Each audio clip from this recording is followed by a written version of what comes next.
Today I feel like saying, let us pray. What funny times we're in. What intense times we're in. One of my students said to me yesterday, it all feels so old and under a microscope. And I thought that was such a perfect description of Scorpio moon.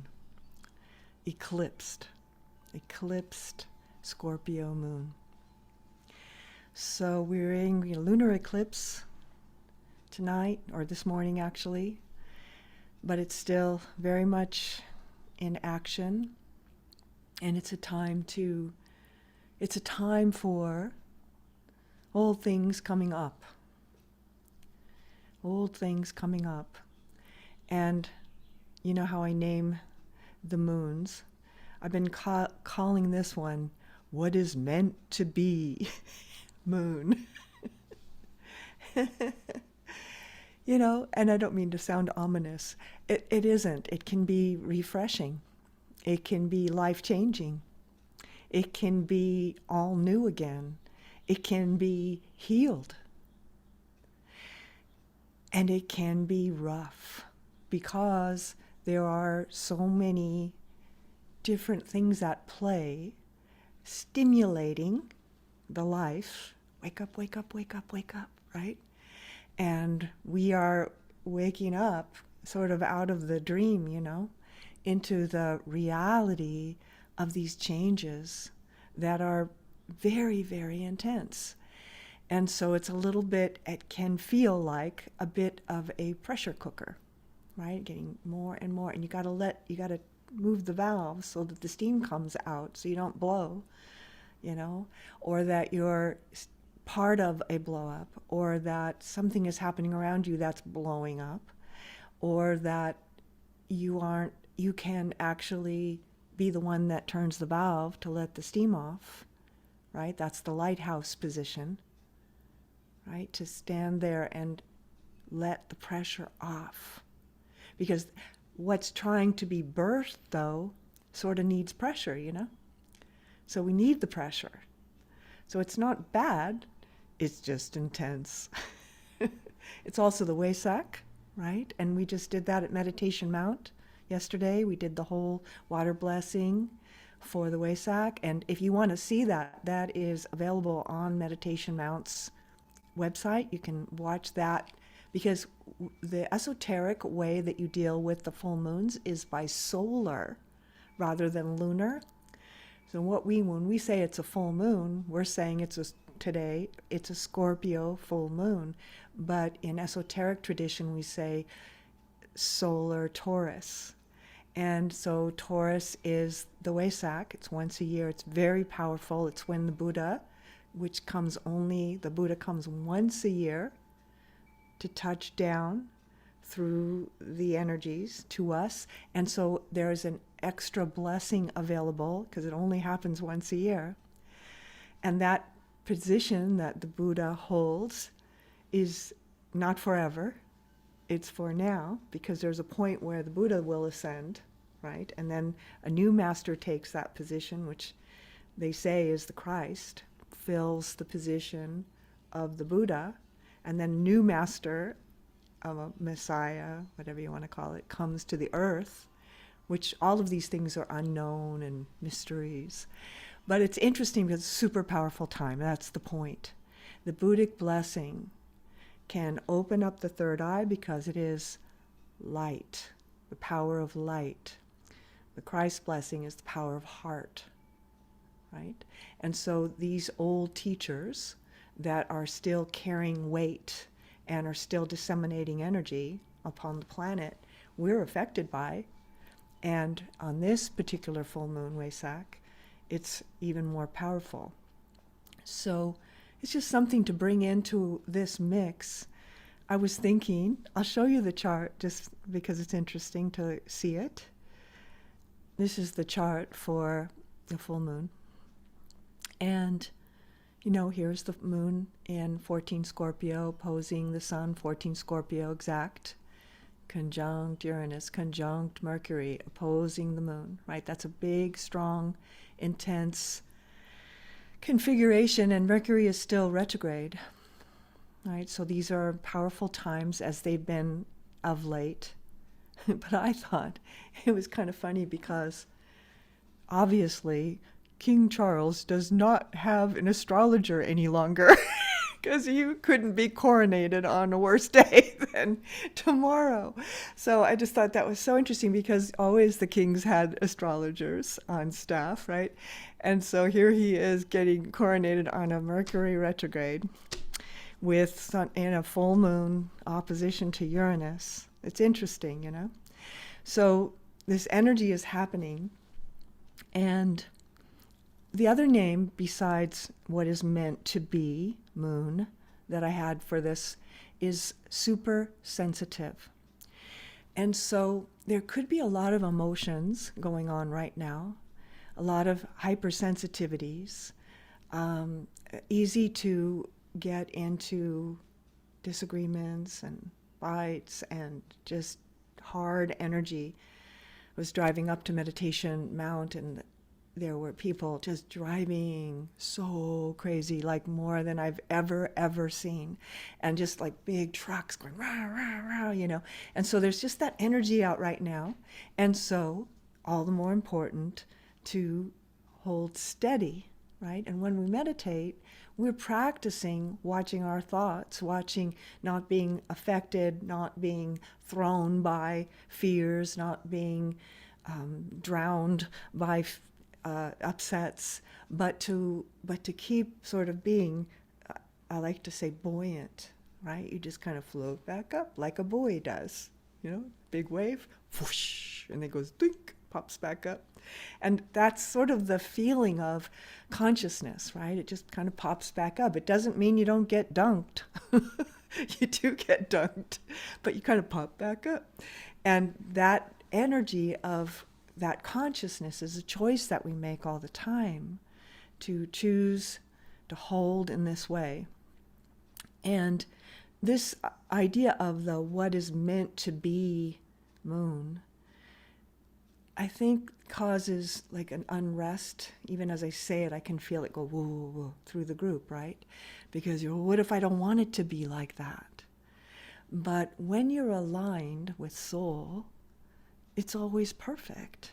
You're right where you're supposed to be, even when it's difficult, right? Even if you're around a difficult situation or there's one right within you, that you're right where you're supposed to be so you can trust it, right? So the more that we live in consciousness by choice, active consciousness, which is spiritual approach, the more that we can flow with the changes, we can become part of it and one with it rather than be thrown by the changes.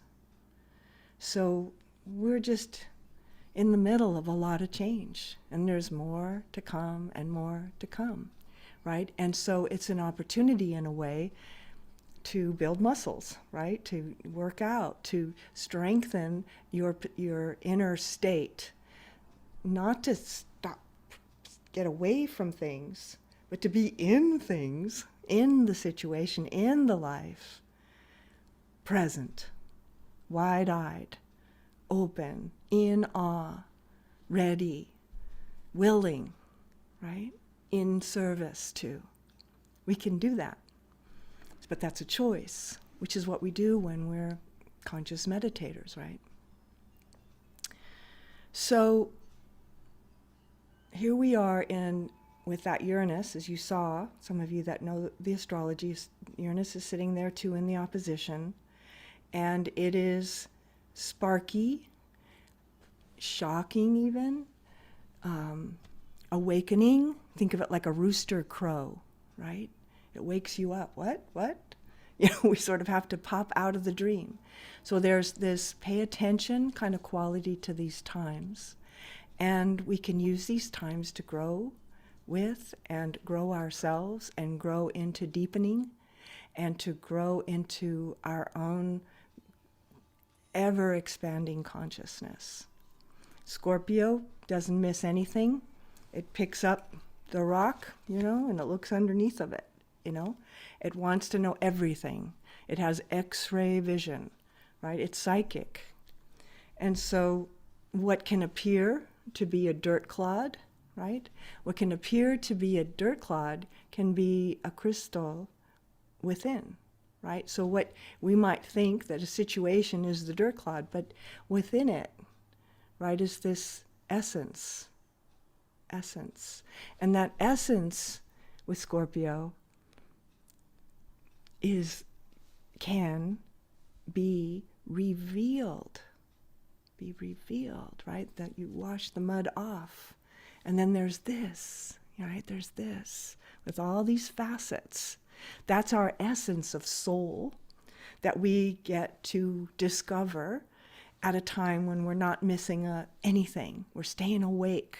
We're staying awake to the life, no matter what's presented, right? No matter, as I say so often, no matter the outer circumstance, right? There's a point of unwavering light, unwavering presence in the consciousness that stands as witness, and that stands in the world, but not of the world, right? In the world. And I'm just talking about that today, that idea that, to me, that phrase that we bandy about spiritually is an instruction in the world, but not of the world. But I think a lot of times with spirituality, we want to not be in the world or of the world, or we don't want to be in the world, but we want to be of the world. We do it all different ways, like misunderstanding the instruction, which is be here. We are in the form. We are in the form, right? To be in the world, but not to be thrown by the form, that we can bring that lighted presence to the life with our awareness. And so meditation is a practice of ever-expanding awareness. Ever-expanding awareness. And no matter, and what I was saying about the Buddha at the station, at that highest point right now, even the Buddha position will ascend to the next phase, and up and up and up to infinity. It's ever-expanding, infinitely ever-expanding consciousness, just like ours is infinitely ever-expanding consciousness. So when you meditate, you're connecting to that. And you just stand where you stand, and there's some beautiful kind of lovely acceptance about our position. And so we say, take your seat as conscious soul within the group of consciousness, right? Take your seat as conscious soul. And you're not comparing or measuring or seeing how that person is more conscious than this person is. There's no judgment in spirituality. There's just perception. There's just seeing. There's just light. And the Buddhic energy is light. So we can try, to coerce and cajole and control events, But it is what it is, and things will be what they are. And the more that you learn to go with the flow of that, to be buoyant to life, the more that you actually have an ability to affect things. Because as we take a side, this side or that side, we are completely in relationship with the polarity, right? So how do you stand with outsidedness? Now, this is not about being passive. This is not about having thought or opinion, but it is about consciousness that understands, that can see, that looks at the complexity of things, that things aren't so black and white, right? That it's all in movement all the time.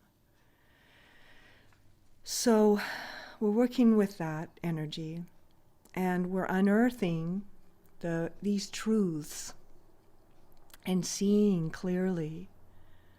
And one of my friends, Jeffrey Rose, he wrote a book called When You Get to the End of Your Rope, Let Go.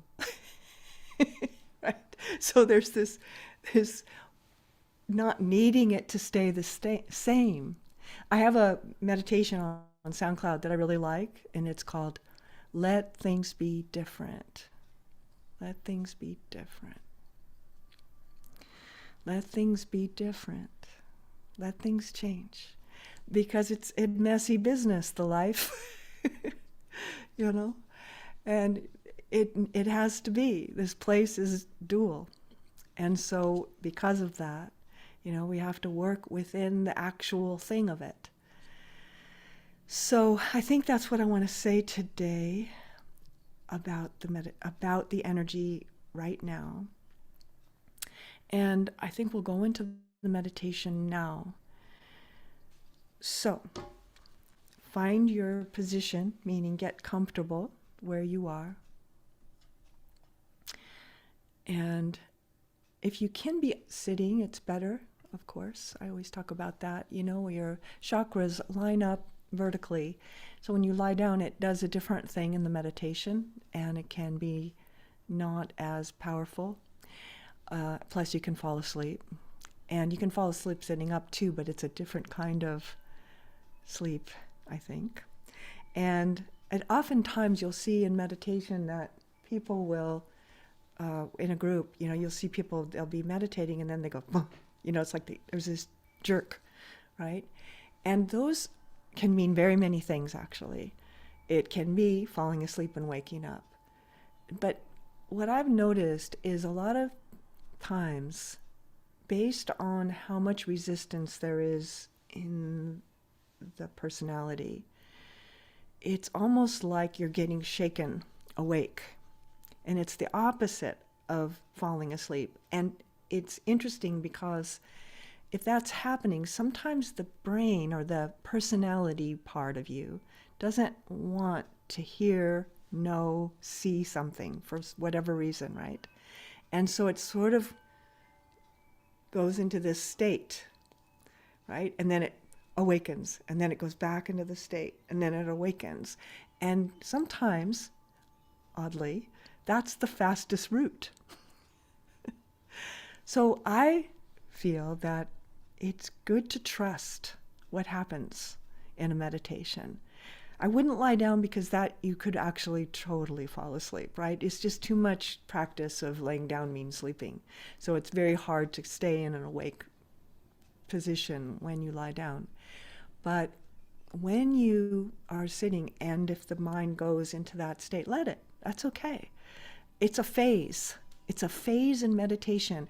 And I went through it. I remember I went through almost in the beginning of my beginning meditations. I remember for months I would go into this jerk kind of wake up thing.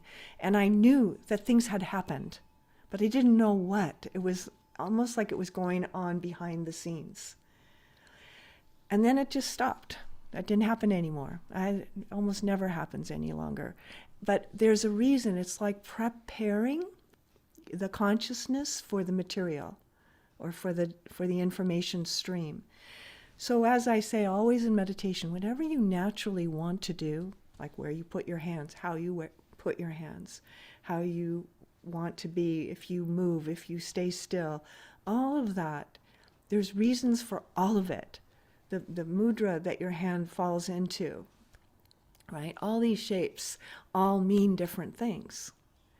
And what the body does, right, all means different things. Which direction it turns, if it moves, if it stays still, if there's this feeling of sleeping, and may be, but I don't know. I think it's kind of pushing the personality aside so that that download can happen. So, thinking of that, I'm going to use our count in, I call it, to start us out. And I may use this sound because it is an interesting thing to work with. The sound of this bell is presence.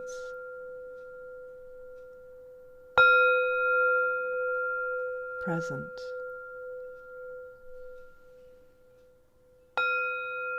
I am present.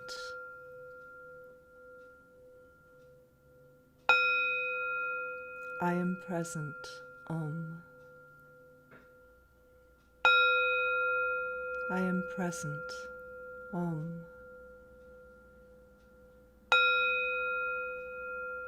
Present.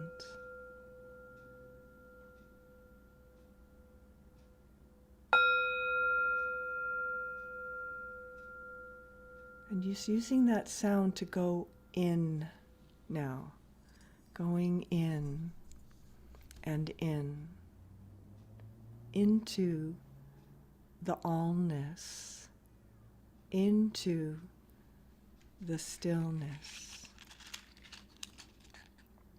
Lighting my candle while we're doing this. Into the allness, into the stillness, into the mystery, into all that is,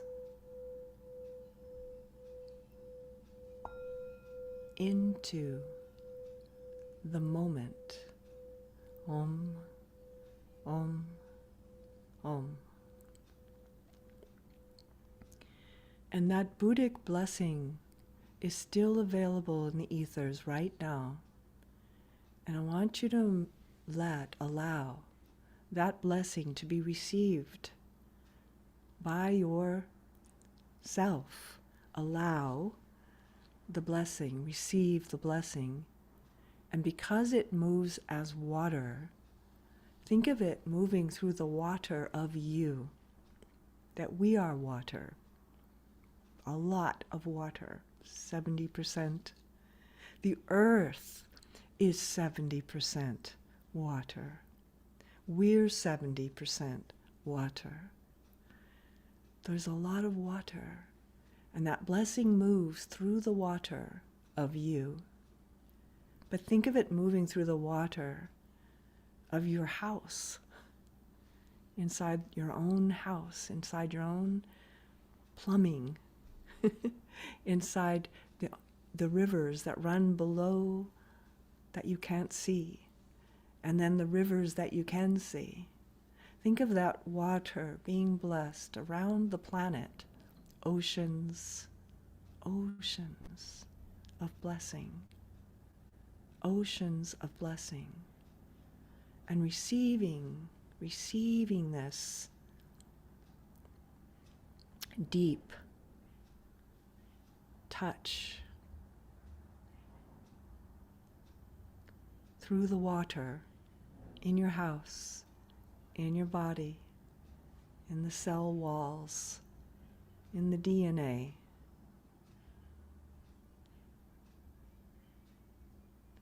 Counting in now.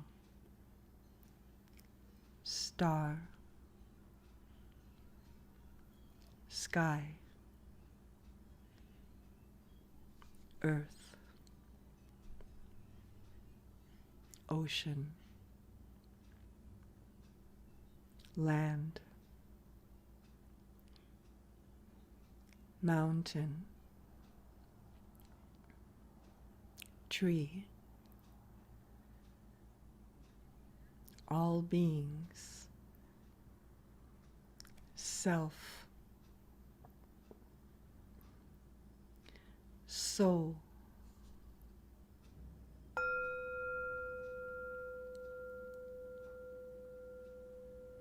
star, sky, earth, ocean, land, mountain, tree, all beings, self,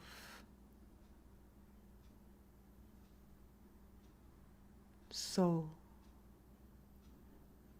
Om.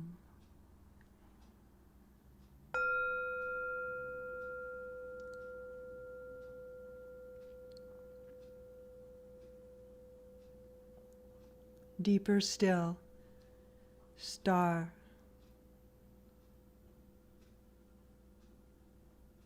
Sky.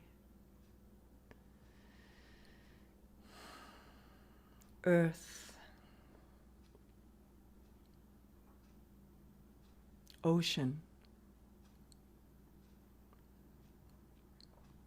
Land. Mountain. Tree.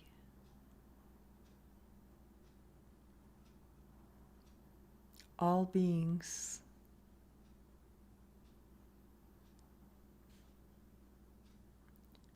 Self.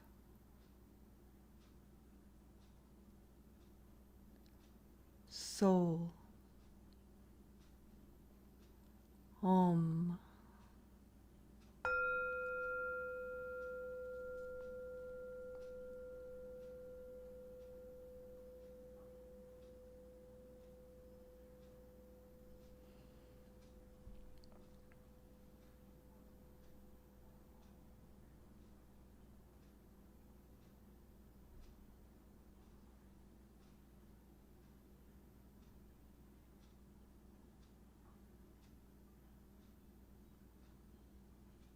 Into the stillness step.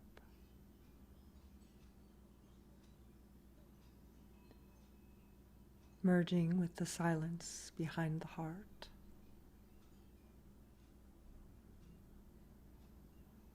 Opening to all that is, and this Buddhic blessing.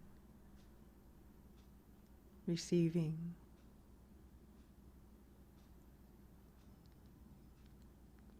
What is meant to be.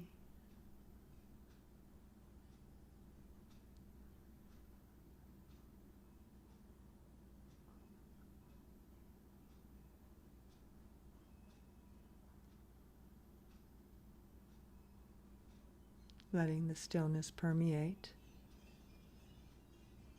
and open.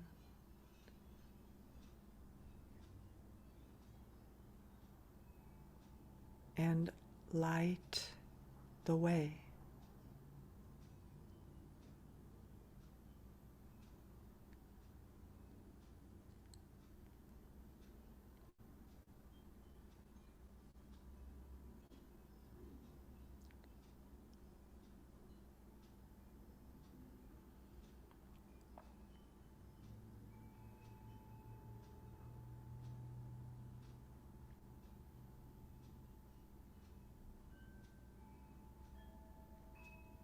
Blessings.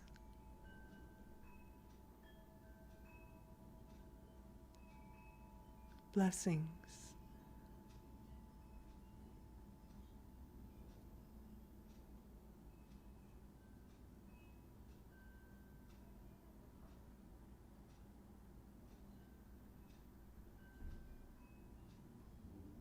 Let it cool the mind, heal the heart, light the way.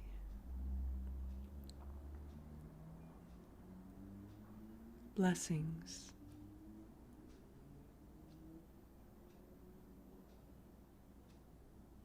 Receiving blessings.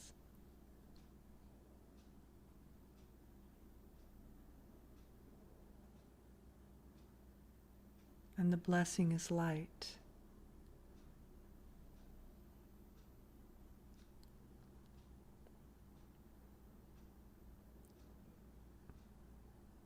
And like snow, it's silent, it's cooling,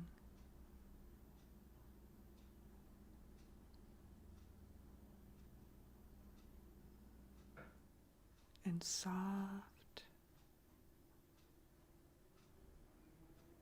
Learning doesn't need to hurt. It can be in joy.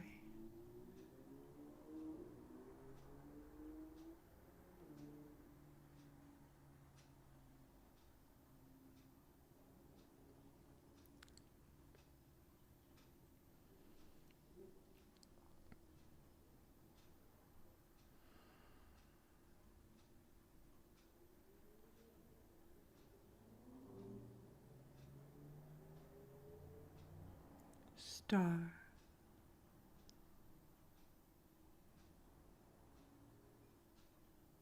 sky,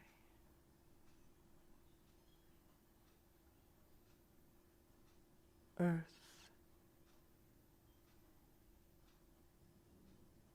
ocean,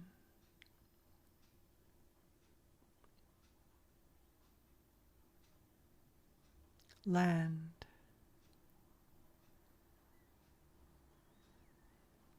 mountain,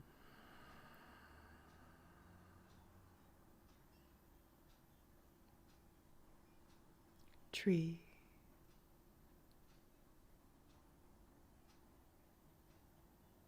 all beings,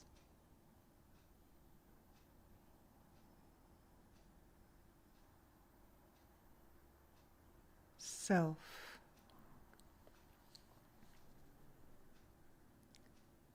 soul,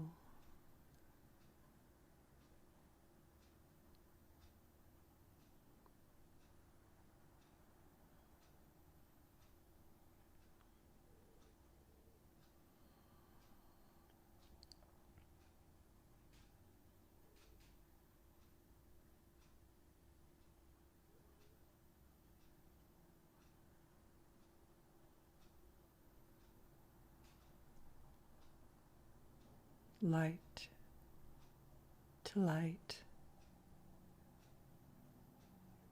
the light that you are receiving, you are the same as. Light to light,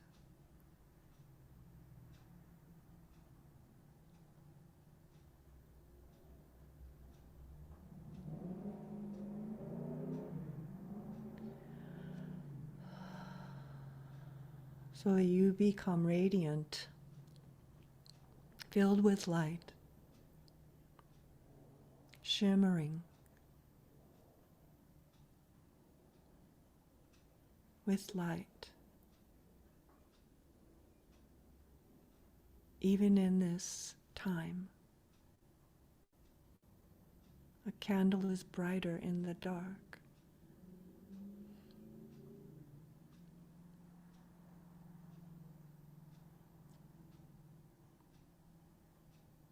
Feel that light in the third eye awakened.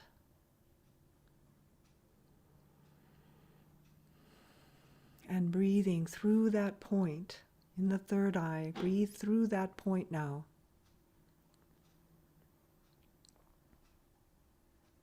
And feel that light brighten,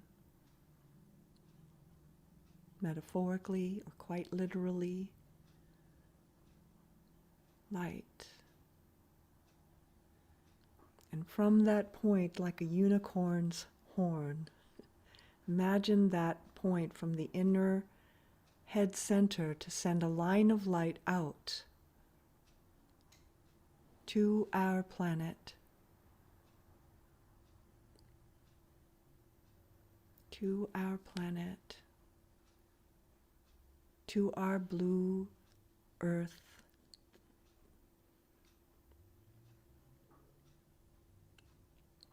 Send these blessings now out.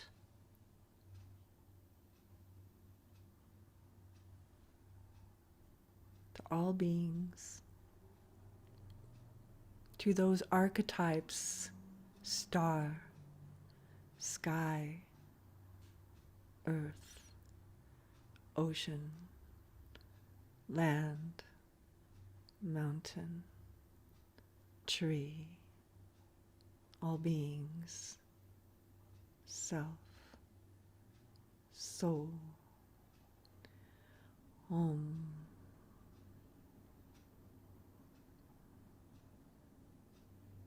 Blessings to all beings.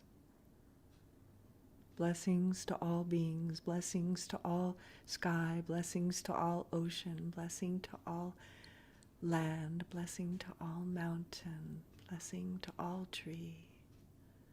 Blessing to all beings.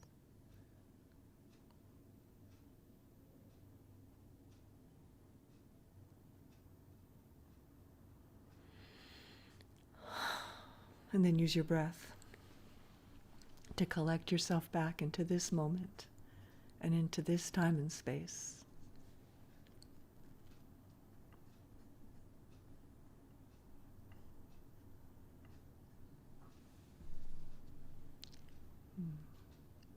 Until it starts to feel natural.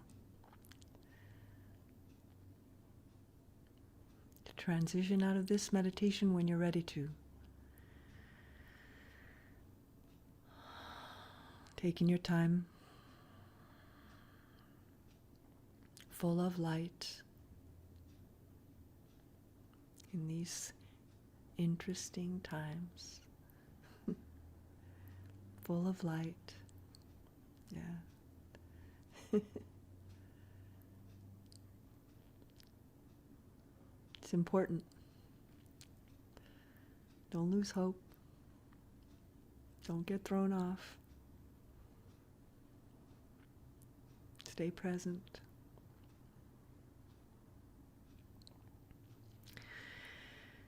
Okay, that's good. Thank you. Yeah, thank you for being part of this today. I'm teaching a meditation class May 18th. If you want to join, you'll get an email on that. And I hope you have a good month and use this time. Use this time. It's powerful. It's birthing. We're birthing a new world. And we're in hard contractions. Even the Dalai Lama, right, got challenged, right, in this time. It's just that time. Everything is being challenged. So,